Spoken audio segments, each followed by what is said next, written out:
Greetings and welcome. Today we're going to speak about the law of change. So what is change? And I'm not speaking about the idea of change. Oh, I want to change my clothes. I want to change the situation. This is about change internally, because we can change things around us quite easily. That's external change. But what we rebel against is internal change. Now, if you know about the law of attraction, everything is about internal change. Anything that is to go into a transitional stage or to make anything better for yourself has to go through internally. You can't necessarily change things on the outside. It's easy to do. You can change it on the outside. It's easy to do. But is it going to benefit you long term and make you feel entirely happy without change?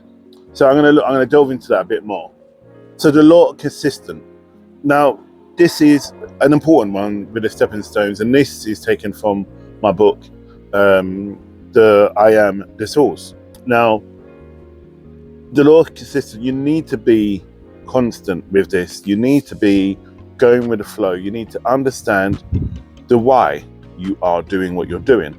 You know, you can't just say, I want to change eternally, and then things are going to just happen overnight. Yes, they will.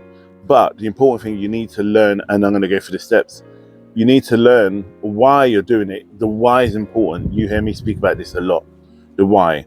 The why is the reason for you get up in the morning, the reason why you go to work, the reason why you like certain foods, the reason why you're in love, the reason why you like the certain car you drive, and so on.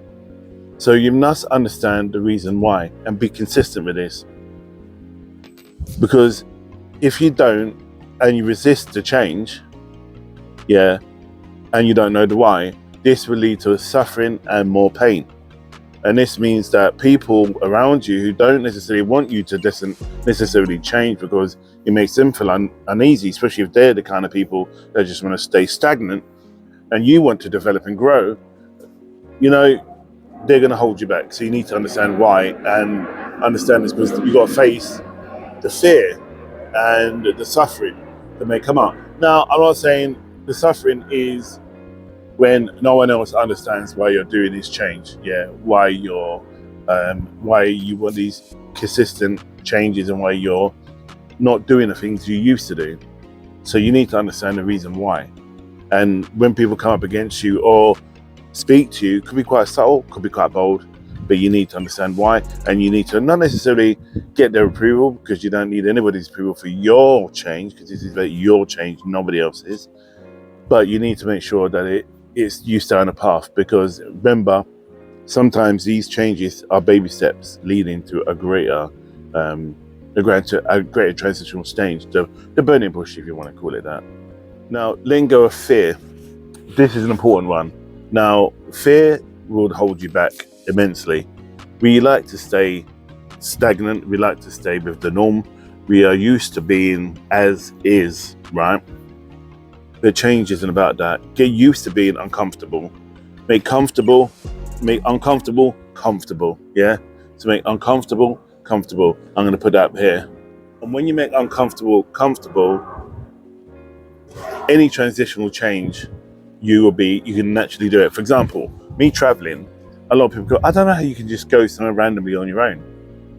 And I goes, I got used to going somewhere on my own, and it was uncomfortable at first, because I'm used to traveling with people, partners, friends, so on. But I found it more, in a way, uplifting to go and travel on my own and do traveling mat, for example. And also, I spoke to a friend of mine who travels all the time, abroad and so on, and he said that he prefers, in a way, traveling on his own, but there's times when he meets up with people, but he doesn't go traveling with them. Does that make sense? So he won't leave the UK and go traveling with a particular person, not even with his partner, because this is his space, and it's about, he wants to share the journey. And I get that, because when I do traveling out, it's about my interpretation of where I am at that time and where I'm at. So you need to turn around and let go of the fear of being independent and letting go of the change, letting go of the old you, because if you don't let go of the old you, you're always going to be in old you, then opposed to getting into the new you.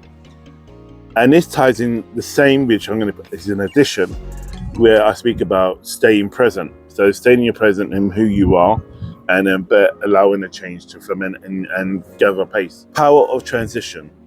Now, transition is basically transitioning, and it is about looking at your growth, looking at what it is that you are, who you are, and where you are, right? Where you go, where you're going to be, and where you're going to arrive at. That's about the transition. You know what transitioning is. This brings greater wisdom and understanding of who you are and about your journey and your goal, what it is that you want to achieve. And again, this will be a challenging time when other people see you growing, because people don't always necessarily like to see someone developing and growing. It makes them feel uncomfortable because they feel they need to grow as well. Also, you need to learn to navigate through these growth spurts. And once you recognize these growth spurts you're going through, don't go through things, grow through things.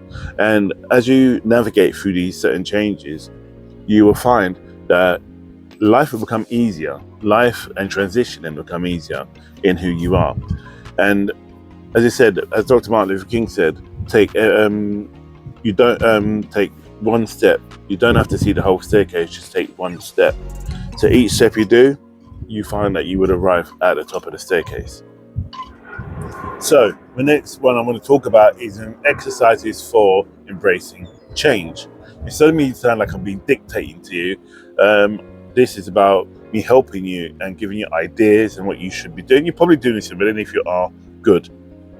The other thing you should do, one thing you should do is a vision board. Have your goals on there, whether it's written or whether it is word form, that's good. Journaling about your challenges, even from your past. Put a date in when you faced that challenge, what you did and where you arrived at. Because 6 months later, you can look back and go, damn, I overcame that. And if it comes up again, you see it. So journaling, not just necessarily always journaling about how you're feeling, what you're going through, what your challenges are, blah, blah, blah. It is also about your wins. Write down your wins, write down your challenges and your wins, and maybe what you did to overcome it, to give yourself ideas and put yourself in a mindset of where you were and how you overcame it and how you felt when you overcome it. Because we as beings, we are situation based. So we need to see or feel, so emotionally based as well. So we need to feel what it is that helped us to get through these certain changes, and that is a good guidance. This leads on to meditation. Normal meditation, 432, chanting, all these things are really good about releasing negativity and moving for change. Guided meditation, don't just do any random guided meditation. Make sure the guided meditation is around overcoming suffering, yeah? And I'm going to do a meditation soon about overcoming suffering and talk a bit more about overcoming suffering. Now, this is about looking at suffering, what it is that you were going through, how people make you feel, why did they do these things, what's your opinion on it, what did you find out from these people. Guided meditation, letting go of the suffering, so you're not holding on to this negative aura, so to speak. Finally, building resilience is especially key, and it helps you with your transformation. Resilience, I have to say, is for this section about the law of change. You need to be resilient, you need to be headstrong in a way, in order to make sure you come from A to B, right? Because in between A to B, someone's going to be trying to stop you from overcoming it. So that is a video for law of change, and I'm going to be doing my next video soon. And again, it's for my book, which is being released on Amazon right now, which is I Am the Source. Stay blessed and God bless, and thanks for your time.